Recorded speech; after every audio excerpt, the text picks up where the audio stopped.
का चुनावी युद्ध बीतते समय के साथ और तेज धारदार होता जा रहा है। वादों आरोपों के बीच अब दिल्ली की लड़ाई आतंक पर आ गई है। दरअसल दिल्ली के 400 स्कूलों में बॉम्ब की फर्जी धमकी देने वाले को दिल्ली पुलिस ने आज पकड़ लिया। पुलिस के अनुसार आरोपी 12वीं का स्टूडेंट है। उसकी फैमिली एक एनजीओ के संपर्क में थी। ये वही एनजीओ है जो अफजल गुरु की फांसी का विरोध कर रहा था। अब इस मामले में जोरदार राजनीति हो रही है। बीजेपी कह रही है कि सभी को पता है कि आपका ऐसे एनजीओ से गहरा संबंध है जिन्होंने अफजल गुरु को और उसकी फांसी का विरोध किया था। फरवरी 2015 में अफजल गुरु की बरसी पर टुकड़े टुकड़े के नारे लगाए गए थे और आपने महीनों तक उस फाइल को बंद रखा था। कि अगर अल्पवयस्क बच्चे ये कर रहे हैं तो ये जो भी सो कॉल्ड एनजीओज हैं जो मेरे विचार से देश के लिए खतरनाक काम कर रहे हैं और इनका जो आम आदमी पार्टी के साथ पुराना स्थापित संबंध रहा है, वो देश के नौनिहालों के मन में किस प्रकार का जहर भर रहे हैं और उस जहर के कितने घातक प्रभाव आने वाले समय में पड़ सकते हैं। इसलिए हमें इन सारी चीजों का सीधा, स्पष्ट और सपाट जवाब आम आदमी पार्टी से चाहिए। दिल्ली के पुलिस कमिश्नर श्री सुधांशु त्रिवेदी जी की प्रेस कॉन्फ्रेंस देखी होगी। उनकी नियुक्ति दिल्ली के पुलिस कमिश्नर के तौर पे हो गई है और वो हर दिन नए नए खुलासे कर रहे हैं। पुलिस को भी जो जानकारी नहीं है, पुलिस के पास अपना मीडिया सेल है, पुलिस जो नहीं बता पाती वो सुधांशु त्रिवेदी जी बताते हैं। पुलिस जो नहीं बता पाती वो अनुराग ठाकुर जी बताते हैं। दिल्ली की पुलिस को भी जो नहीं मालूम वो स्मृति ईरानी को मालूम है। हमारे एक विधायक का नाम ले लिया जय भगवान उपकार का, जो दलित समाज से आता है, बोला उसको नोटिस मिली है। तो मैं भाजपाइयों से पूछना चाहता हूं कि तुम्हारी पुलिस में नियुक्ति कब से हुई? दिल्ली में चुनावी खिचड़ी पक रही है और इस खिचड़ी में राजनीतिक दल अपने अपने स्वाद के अनुसार अपना अपना तड़का लगा रहे हैं। दिल्ली में इस बार कांग्रेस ने अपनी हांडी अलग चढ़ा ली है। राहुल गांधी अब पूरी तरह से एक्टिव हैं। कल राहुल गांधी आम आदमी पार्टी पर सीधा और खुलकर हमला कर रहे थे और आज भी ये जारी रहा। राहुल जी के बयान के ऊपर मैंने यही कहा कि मैं इस पे टिप्पणी नहीं करूंगा। उसका जवाब कांग्रेस ने नहीं दिया, उसका जवाब बीजेपी के एक बड़े नेता ने दिया। तो ये सारे बीजेपी और कांग्रेस मिलके दिल्ली की जनता के खिलाफ और दिल्ली के लोगों के खिलाफ और आम आदमी पार्टी के खिलाफ चुनाव लड़ रहे हैं।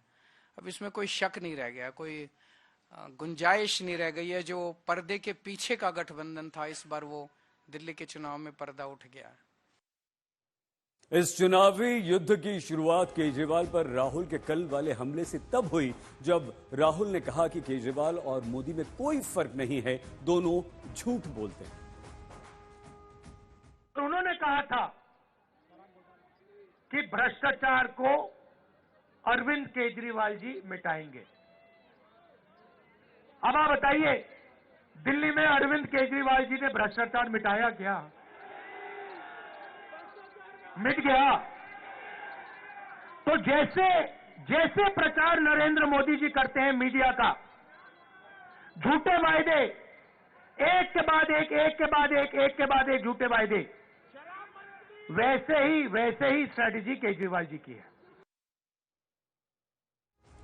अरविंद केजरीवाल राहुल गांधी की लड़ाई में अब दोनों ओर से हमले तेज हो रहे हैं। दोनों पार्टी के नेता भी सामने आ रहे हैं, चाहे वो सचिन पायलट हो जो अरविंद केजरीवाल को घेर रहे हैं, तो आतिशी राहुल गांधी पर निशाना साध रहे हैं। दिल्ली में जो राजनीति हो रही है, मुझे बड़ा खेद है कि कई बार आम आदमी पार्टी को मौका दिया जनता ने, दिल्ली की जनता ने, और उसी जनता ने कई बार केंद्र सरकार ने भाजपा को मौका दिया। अब जो चुनाव प्रचार चल रहा है, भाजपा और आम आदमी पार्टी ये आरोप लगा रहे हैं कि सीएम हाउस जो शीश महल है उसमें इतने करोड़ रुपए खर्च हुए।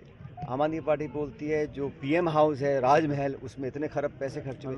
तो जो संवाद है, जो चर्चा होनी चाहिए दिल्ली विधानसभा चुनावों में, वो आप और भाजपा के जो आपस के झगड़े, आरोप प्रत्यारोप और मकान पे कितना खर्च हो रहा है, इस तक सीमित रह गया।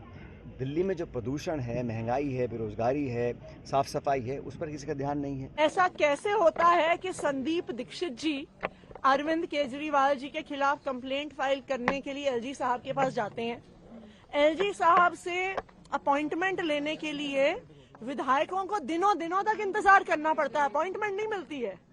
अपने इलाके के काम को जब दिल्ली के विधायक एलजी साहब से समय मांगते हैं तो वो टाइम नहीं देते हैं, लेकिन जब संदीप दीक्षित जी समय मांगते हैं तो उन्हें टाइम दे दिया जाता है।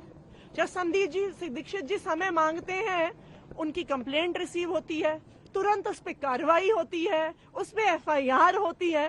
तो ये क्या हो रहा है? ये बिल्कुल साफ है कि कांग्रेस के कैंडिडेट्स के बीच में, भारतीय जनता पार्टी के बीच में जुगलबंदी चल रही है। दिल्ली चुनाव में राहुल गांधी ने अरविंद केजरीवाल पर हमला करते हुए एक वीडियो शेयर किया और राहुल गांधी ने वीडियो में गंदगी को दिखाते हुए कटाक्ष किया और कहा कि देखो ये है कि केजरीवाल जी की चमकती हुई दिल्ली, पेरिस वाली दिल्ली।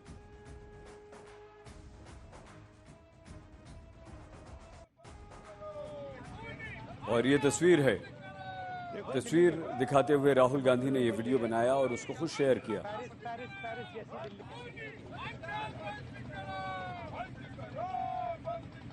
इस नाले की तस्वीर दिखाते हुए और टूटी हुई सड़क को दिखाते हुए राहुल गांधी ने अरविंद केजरीवाल पर कटाक्ष करते हुए कहा कि ये पेरिस वाली दिल्ली, पेरिस जैसी दिल्ली। अरविंद केजरीवाल कहा करते थे कि दिल्ली को पेरिस बना देंगे। देखो दिल्ली, देखो चमकती हुई दिल्ली है, पेरिस पेरिस पेरिस जैसी दिल्ली।